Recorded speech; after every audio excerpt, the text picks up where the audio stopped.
Team India మరో కీలక పోరుకు సిద్ధమైంది. స్వదేశంలో ఇంగ్లాండ్తో 5 మ్యాచ్ల టీ20 సిరీస్ ఆడనుంది. ఈ నేపథ్యంలో మ్యాచ్ టికెట్లు కొనుగోలు చేసిన వారికి బంపర్ ఆఫర్ ప్రకటించారు. దీంతో క్రికెట్ ప్రియులు హర్షం వ్యక్తం చేస్తున్నారు. సూర్యకుమార్ నాయకత్వంలో ఈ సిరీస్ బరిలోకి దిగింది భారత జట్టు. తొలి టీ20 మ్యాచ్ బుధవారం రాత్రి 7 గంటలకు ప్రారంభం కానుంది.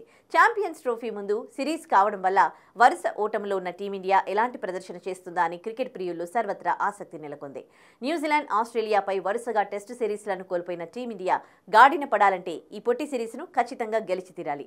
ఇక గాయం నుంచి కోలుకున్న స్టార్ పేసర్ మహమ్మద్ షమి ఈ మ్యాచ్తోనే మళ్లీ అంతర్జాతీయ క్రికెట్ మ్యాచ్లోకి అడుగుపెట్టాడు. దీంతో అతడు ఇప్పుడు ఎలా బౌలింగ్ చేస్తాడనేది కీలకంగా మారింది. రెండో మ్యాచ్ శనివారం నాడు చెన్నై చెపాక్ వేదికగా నిర్వహించనున్నారు. ఇప్పటికే ఈ మ్యాచ్ కోసం టికెట్లన్నీ అమ్ముడుపోయాయి. దీంతో స్టేడియానికి వచ్చే క్రికెట్ ప్రేక్షకులకు Tamil Nadu cricket association bumper offer ప్రకటించింది. మ్యాచ్ను చూసేందుకు వచ్చే ఫ్యాన్స్ కోసం ఉచిత మెట్రో ప్రయాణం కల్పించినట్లు పేర్కొంది. టికెట్లు కొన్న ప్రతి ఒక్కరూ ఈ ఫ్రీ మెట్రో సర్వీసును వినియోగించుకోవచ్చని వెల్లడించింది.